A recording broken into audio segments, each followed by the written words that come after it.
All righty. Good afternoon, everybody. I'm glad you guys are here with us. We welcome you to the International Association of Wood Carvers. I'm glad that everybody can be with us today. As you can tell, I am not Blake Lunsford. Never have been, never will be. He's a lot better looking than I am. I'm just a lot younger looking.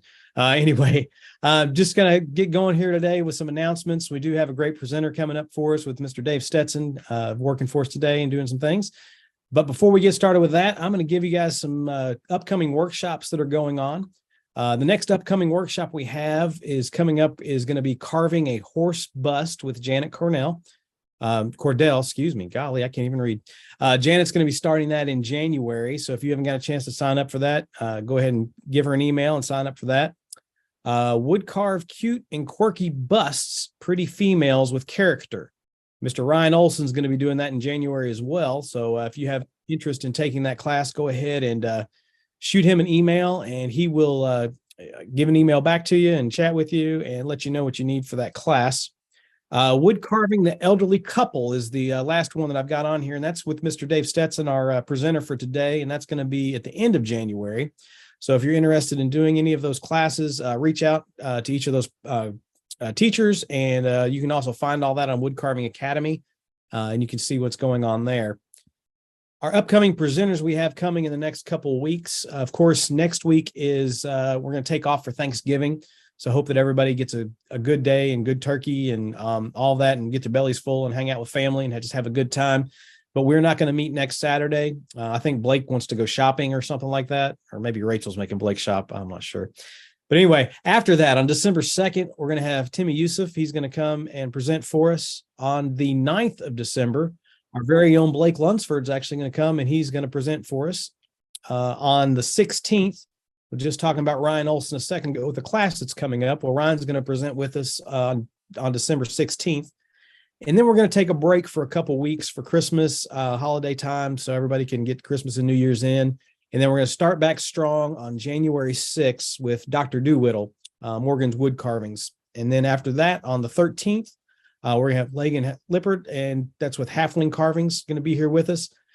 Blake and I are working on getting everything filled out throughout January, February, March, April, May. If you know anybody who would like to present or would like to present, please reach out to Blake and let him know.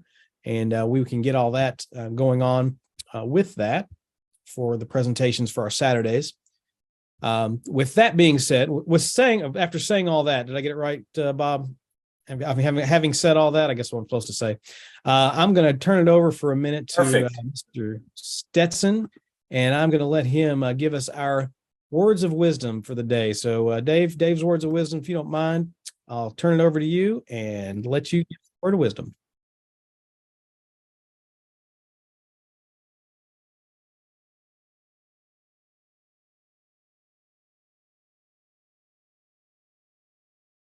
I have to let Dave unmute. All right. There we go. Put my smart hat on. Going to give you a quote from Michelangelo. If you don't know who he is, never heard of him, Google him, look him up. He was a guy who seemed to know what he was doing. So when those guys that seem to know what they're doing say something, I try to pay attention.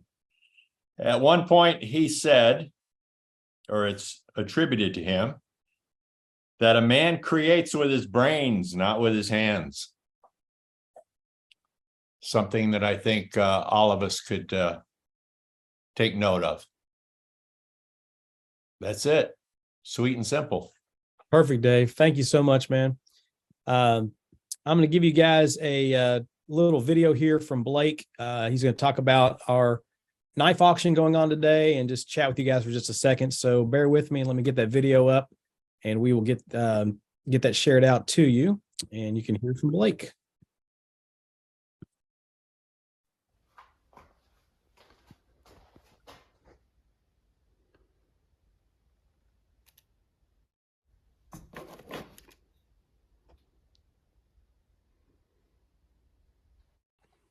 Hey guys, it's Blake here. Hey, I apologize for not being on the meeting this Saturday. I've had sudden death in my family, and so we're off taking care of that situation. Just wanted to let y'all know we're going to be doing a knife auction in the meeting today. And we're actually going to be auctioning off an autographed Dave Stetson knife that was signed out in Colorado Springs, and it's a Helvey signature knife, again signed by Dave Stetson. So looks like this. There's his signature. On the other side, Rich has burnt Dave's name, CCA. It is looks to be a 2-inch blade. And again, it's a Helvey. Says Signature Series 1 on the end. It's numbered number 209. So if you're interested in winning this, place your bid in the chat today. Dave's going to watch the chat for us. At the end, if you would, pay by PayPal to the 3lunsfords@gmail.com. Again, Dave Levy will cover all that stuff with you. You'll need to pay by PayPal. I'll need your address at the end so I can get this shipped out to you. All the proceeds go to assist International Association of Wood Carvers continuing these meetings that we have and paying for our Zoom subscription. So thank you all for the support. Go ahead and bid on this knife of Dave's. Dave Stetson, thanks for presenting for us today. I hate that I'm missing it. Dave Levy, I appreciate all that you do, and I'll see you all next time. Thank you all. If I don't talk to you before, happy Thanksgiving, and we'll see you all at the beginning of December. All right. Message from Blake. As he said, we're going to be doing the knife auction. If you want to put your bids in the chat, I'll call the chat or call the bid at the end of the meeting. And whoever's the high bid will be able to win that knife. Dave Stetson, the original knife signed by Dave himself. And since he's with us today, it's a good thing to have and a good thing to be given out. So if you guys want to put those bids in the chat, that'd be great. Having said all that, since that's what I'm supposed to say, I'm going to turn it over to our very own Mr. Dave Stetson, and the meeting is going to be all yours, brother. Thanks, Dave. I've got a couple of examples of what I'm going to do here, but I've got a couple of intruders that jumped in. The class that's coming up on the Wood Carving Academy that Dave told you about is going to be for these two guys here. It's going to be two-hour sessions for each figure. Start with the old man. We'll finish up with the old lady.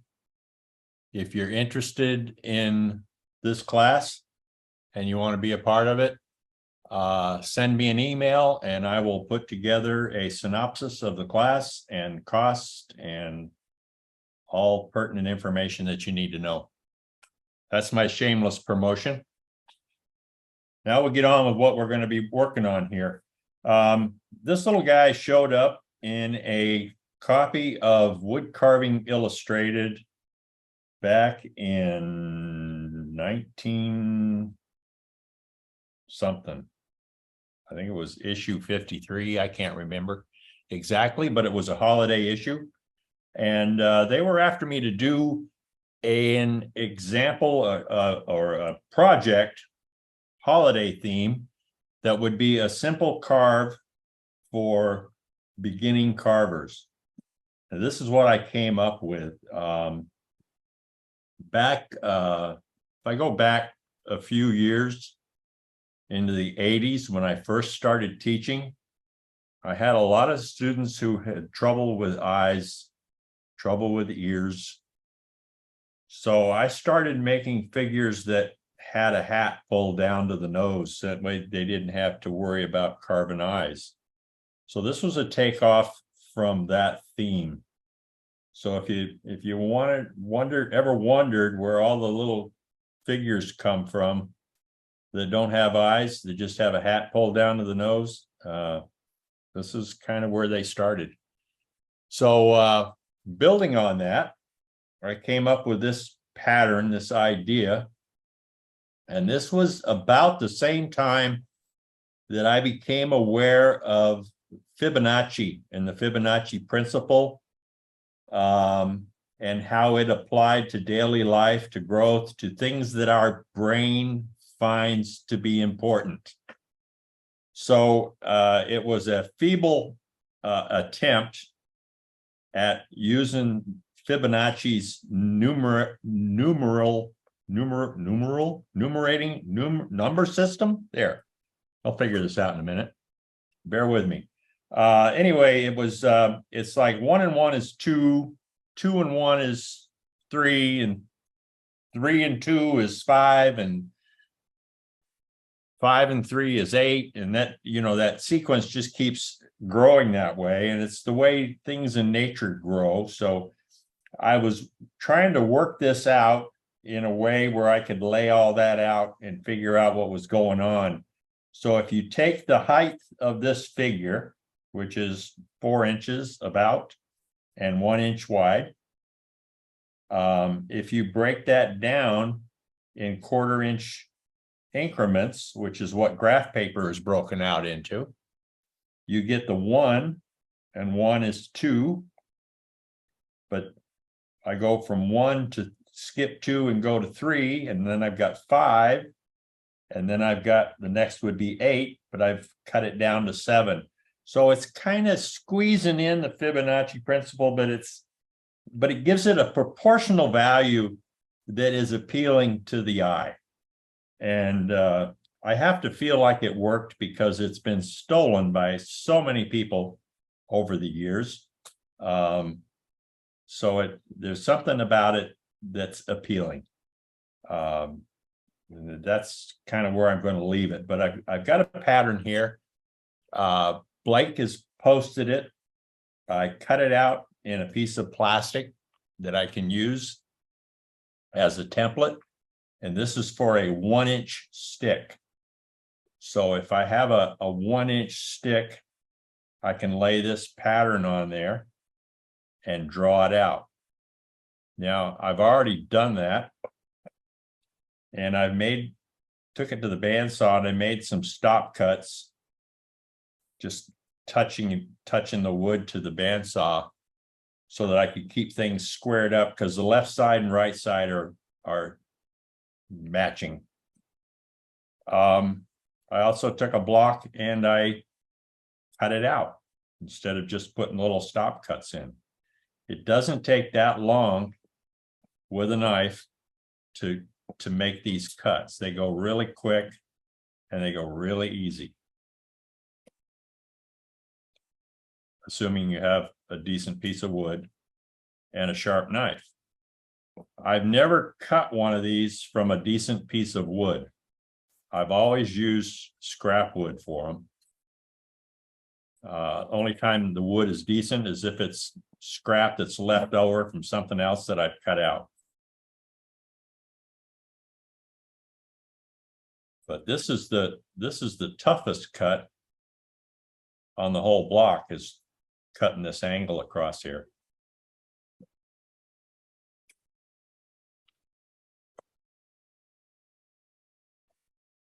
And if you have any questions about what I'm doing, feel free to jump in, throw them out there for me. Otherwise, I'm just going to have to keep trying to make up stuff to talk about.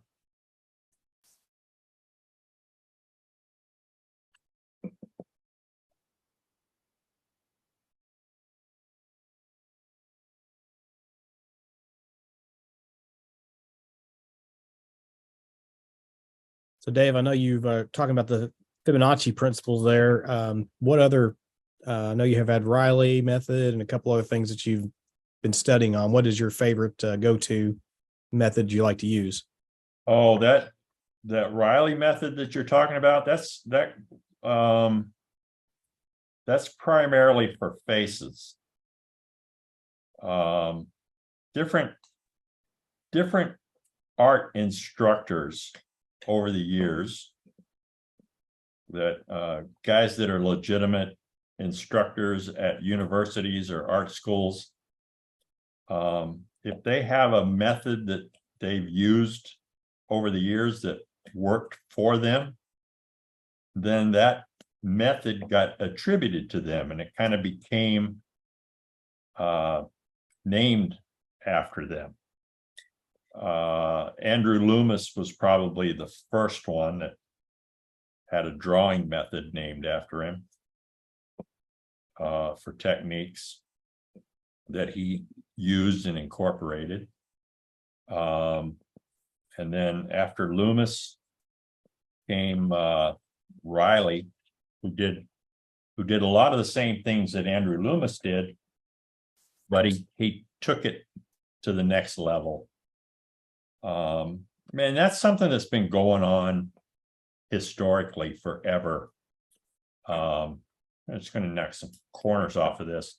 Knocking the corners off all the way up to the nose. And still try to leave the nose in place.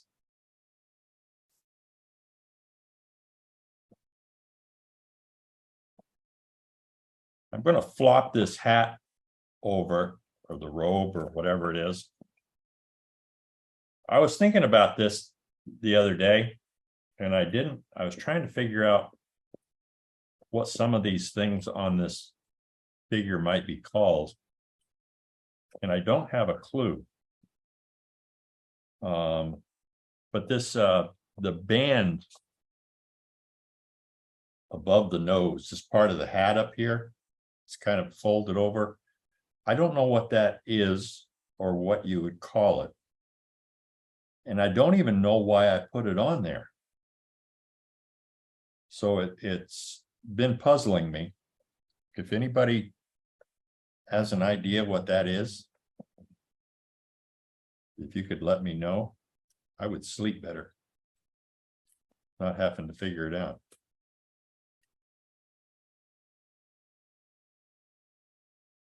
So I'm gonna let part of this hat on top flop over. So the angle that I'm cutting off of one side is going to be not as severe on the other.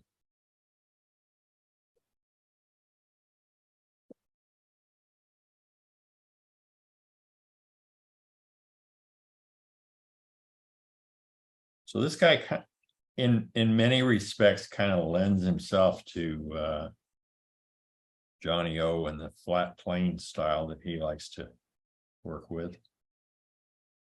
I'm going to leave a little base on it. So I'm making a stop cut on the corner. If I give myself a center line on each side,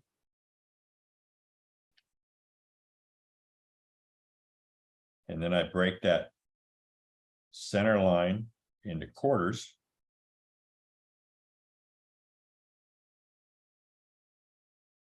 And you don't have to do, you know, if you're carving this, you don't have to draw all this stuff out.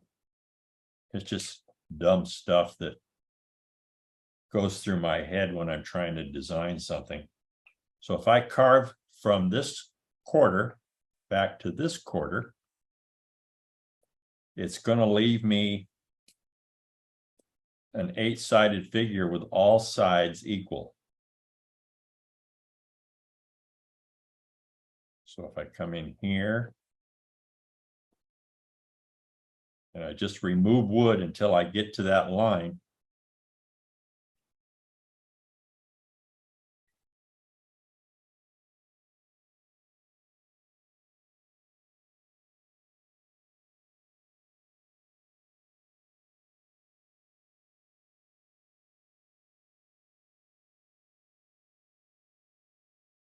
and I normally use a Helvy knife when I'm doing these. And I grabbed my knife and it wasn't a Helvy. This knife was made by Cameron Cordell, Janet's son. Dave, we had a request in the chat. If you don't mind, could you take that Santa that's up right above you, the right, and move it to your left so it's in view so people can see what's where you're How's going? that? Thank you. Thank you so much. That That's work for perfect. you? That works. Thank you, sir. Or for whoever it was that wanted to see that? Just want to see where you're going. So Yeah, well, we aim to please. Please aim to. That was, I don't know where that came from. Came from a sign that was over a toilet.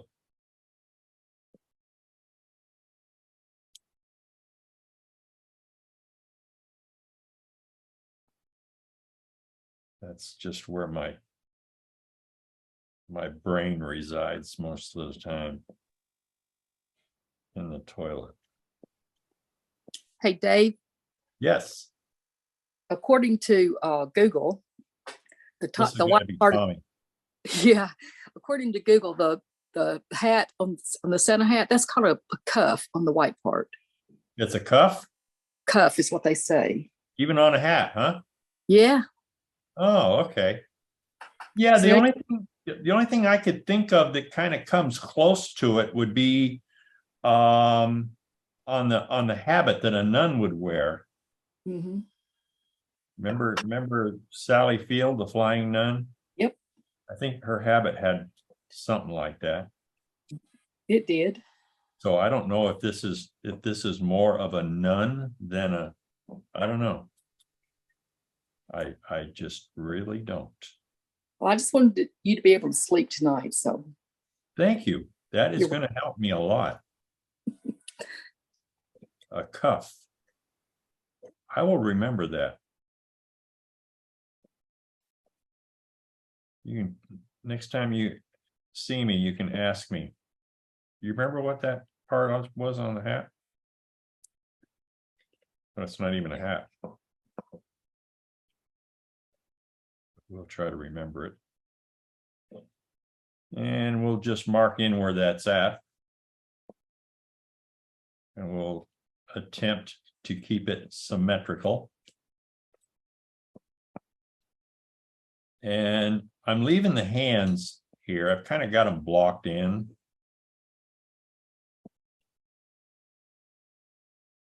So I cut below them all the way down to the base.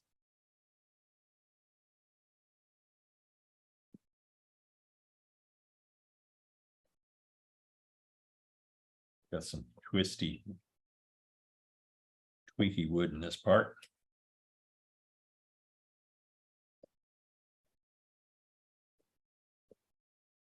And now I'm going to continue that angle above the hand all the way up to the edge of the hat.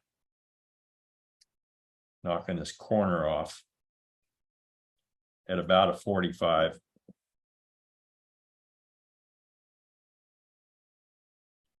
If you carve a lot of these things, you can start to knock them out pretty quick.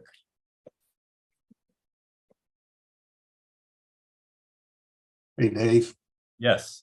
I've always loved that little Arizona Santa, walking Santa, and I always have a couple of them on my bench in some shape or form or some iteration of them. So I really do enjoy that that little Arizona walking Santa. Thank you. I used to, whenever I come up with new stuff for beginning projects, for some reason, I always call them Arizona pieces. And I think that was because my friends in Texas, if it was something that they didn't think was going to work, they'd say, that's another one of those Arizona carvings. So, yeah, Prescott and Dunham used to pull that on me all the time. So I always felt good if in fact it did work, because they figured if it was good, it would come from Texas. And if it was new, that means it didn't come from Texas. And so there had to be a problem with it.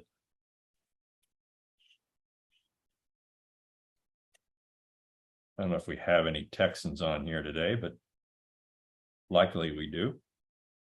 And I don't want you to think I'm anti-Texas, because I'm not. I love Texas. I think it's a great place. It would be, I always liked visiting Texas. I always liked spending time down there. The thing I didn't like was all the damn Texans.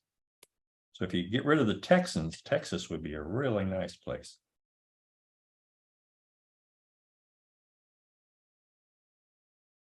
I probably have people signing off.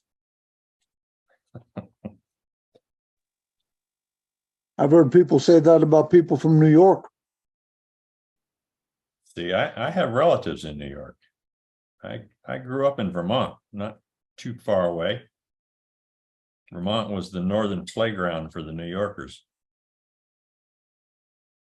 So this piece of wood has got some weird fiddle design in the grain right here under the hand. So it kind of is taking on a weird vibe as I'm looking at it. So try not to let that bother me too much. After I get down about this far, if he's going to have a staff, I like to put a hole in here for the staff. This is a thing called what the hell is it called? Pin vise. Pin vise, yeah. Pin vise. Yes, it's a pin vise. And the thing that's convenient about it is that the inconvenient thing is it's manual. You gotta hand drive it. But if you tried to do this with a drill, the chuck on the drill wouldn't allow you to get in close enough or tight enough to run this through there. So I'm just going to run a hole about, and now I just, never mind the hole. The pin vise wasn't tight enough on the thing, and I'm going to have to get a pair of pliers to tighten it up. Anyway, that's how I put the hole in there using the pin vise. And just imagine that we've already got a hole through there now. We'll do it later. Get underneath the cuff of his sleeve, not to be confused with the cuff on his robe.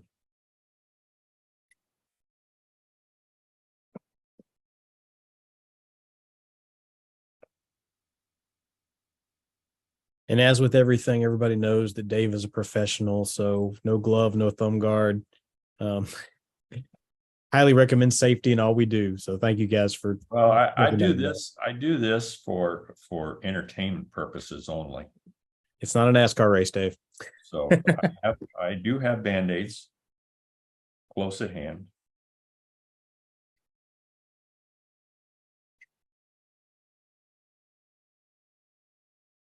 Yeah, don't do what I do. I'm a professional. Don't try this on home.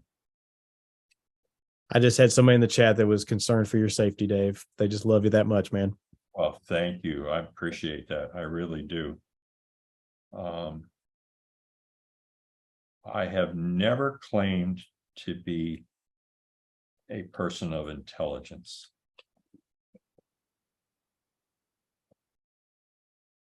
Which is my excuse, and I'm sticking to it.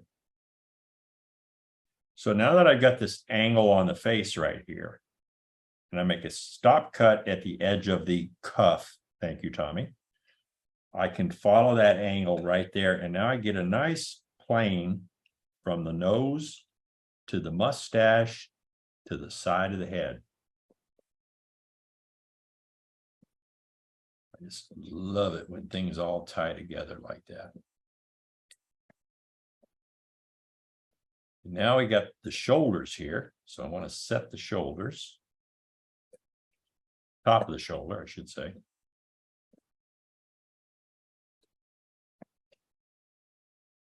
Knock the corner off his arm. Going up to the shoulder. And I always try to get a little bit of an angle from the elbow to the shoulder. So whatever I've got up there for shoulder, I'm going to lose half of it.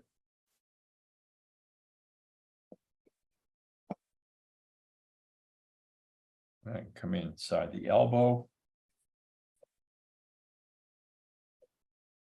Place a stop cut in there.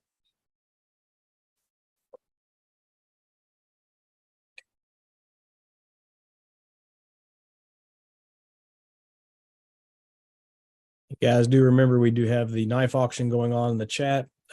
So it is Christmas time. So a good Christmas gift for yourself or for somebody else. Just go ahead and keep on bidding. Ooh, yeah. Ryan Olson, last night, Ryan sold a bunch of his carvings. And if you happen to be on there, he was also including knives with his carvings. And man, you could get, he was doing these bundles where he would bundle 2 or 3 carvings together and a knife. And most of these are good healthy knives. I mean, we're talking things that in these auction things people pay big bucks for.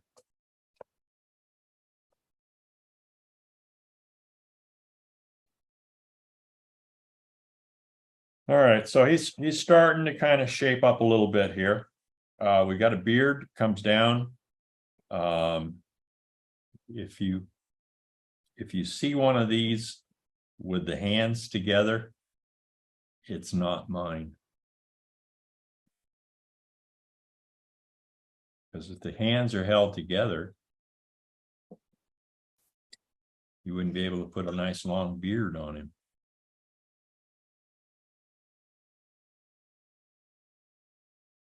So they have these little short sawed-off beards. Well, I go in and take a little 3-cornered cut out alongside the nose. There's going to be a lot of these 3-cornered cuts on this piece now. Once we get things pretty well where they belong.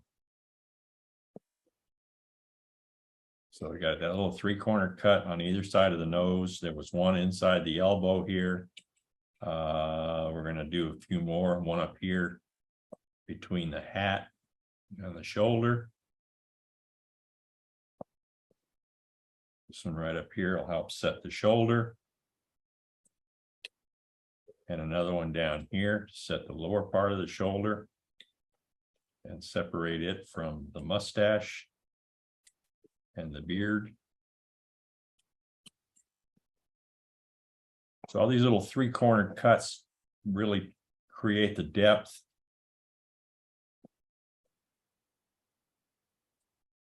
and give it the shape that you're looking for.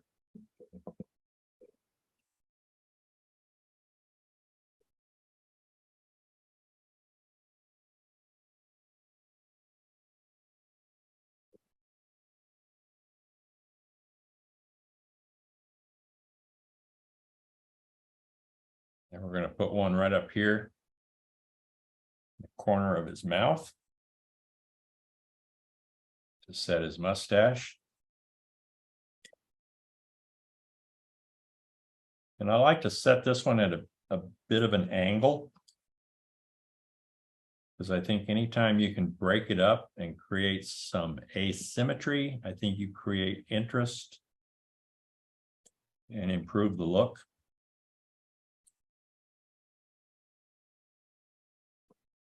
Come on, get out of there. Chips are not cooperating. Probably because I got a crappy piece of wood.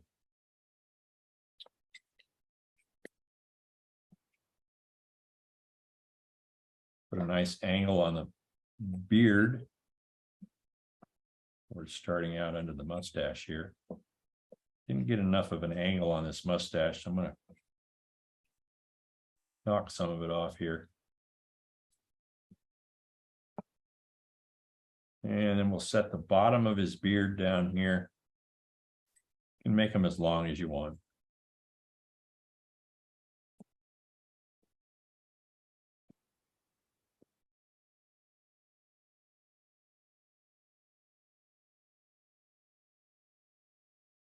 And we can set the bottom edge of his beard.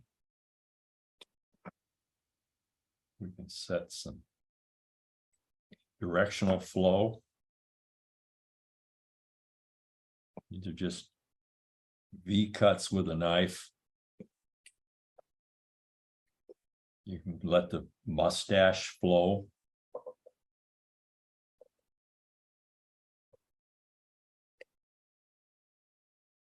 You can do this with a V tool, but if I got a knife in my hand, it just seems to be more relaxing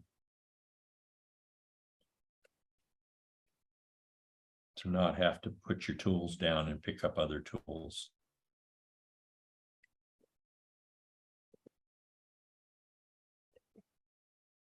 And it breaks with the flow.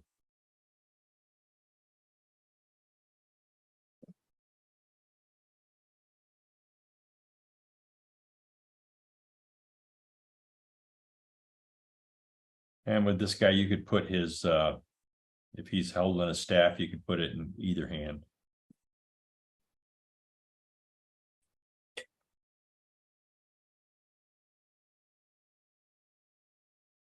Get the top of the cuff on his hat here. And it's not a hat, so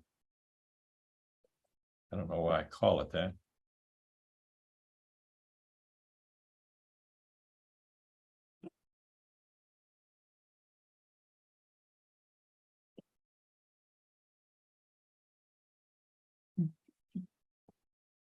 Get the edge of his sleeve here. So we shave from the elbow down. We set the edge of his cuff on his sleeve. Set his hand. Let the line of the hand go into the sleeve. Knock the corners off. Get it to roll under a little bit. Gather the material at the inside of the elbow.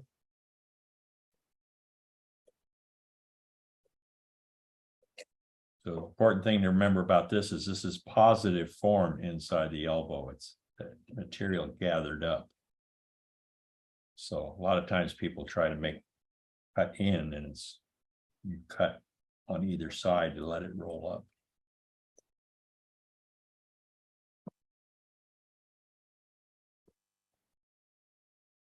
A little depression under his shoulder here. Get one side to match the other.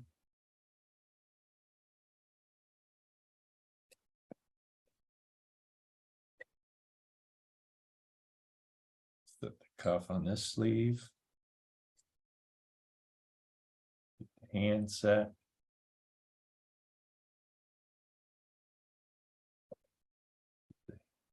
Hand or the mittens to go back into the sleeve. And knock the corners off a little bit. Get it to round in.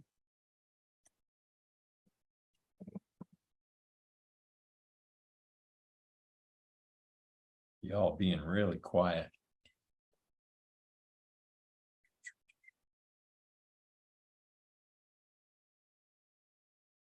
Am I still on, Dave? You're still on, man. You're in the middle. You're good in screen too. So doing a good job. I'll let everybody know that we're sitting our bid right now at about $200. And anyone wants to keep bidding on the knife, go ahead. We'll say $200 for the knife? That's where we're at so far. Wow.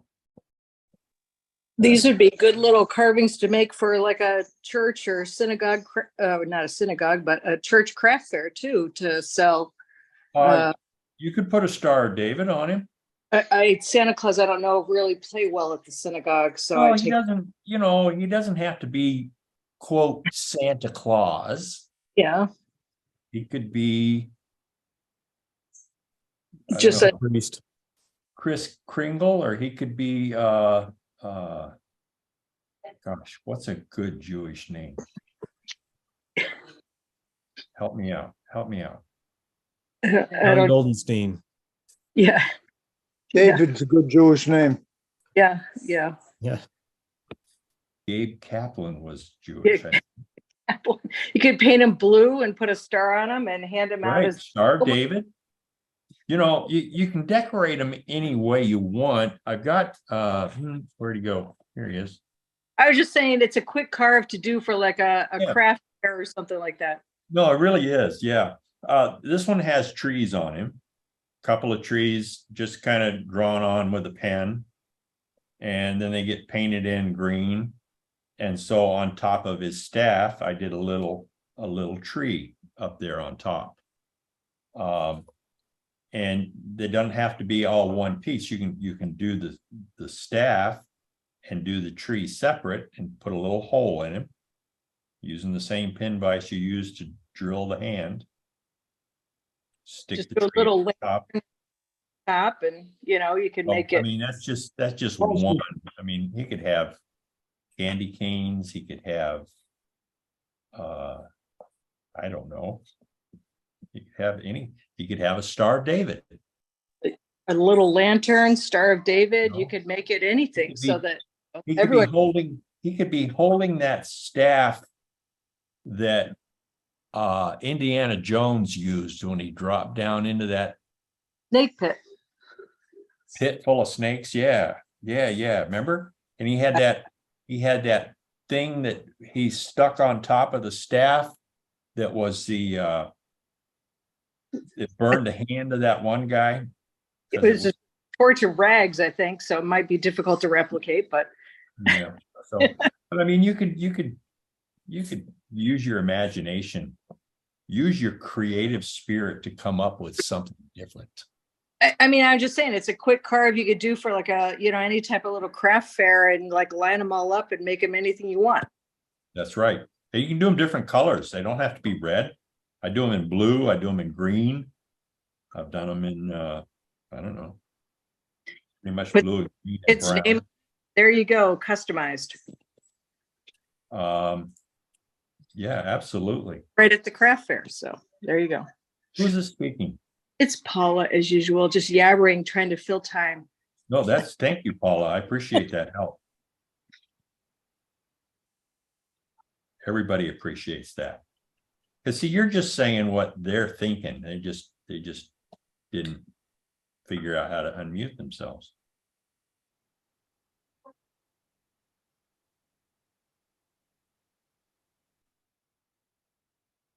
So I'm just kind of setting the edge of his robe down here. When things are small like this, it really lends itself to the flat plane style of carving because you don't want to put too much detail in really small things like this. I mean, it's like, Dave said it could be a wizard. You could do a whole Harry Potter thing going on there. don't go there. Don't go there. Okay, well, okay, if you don't like Harry Potter, but I'm just saying. No, it's not that. It's not that. It's that this, well, it just opens up a sore spot.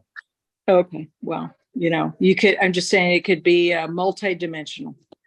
Someone already did it as a wizard.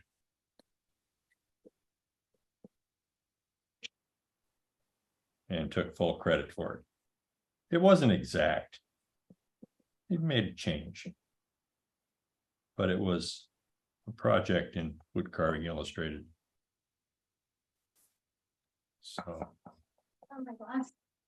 I have cut back on the number of articles I give to Wood Carving Illustrated anymore.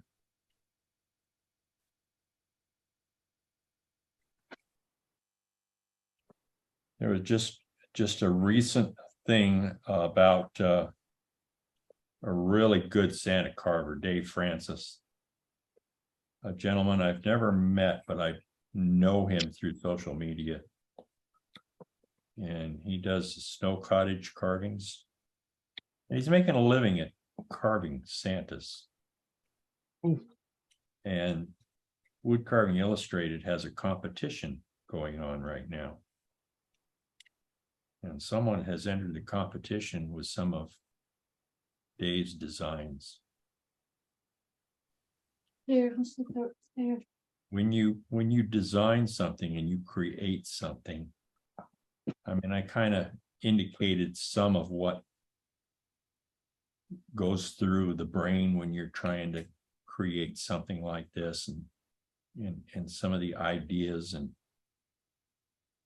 even to the point where you're trying to incorporate some of the Fibonacci principle into your work, and somebody just comes along and just kind of rips you off, and it's like ripping a piece of your heart out.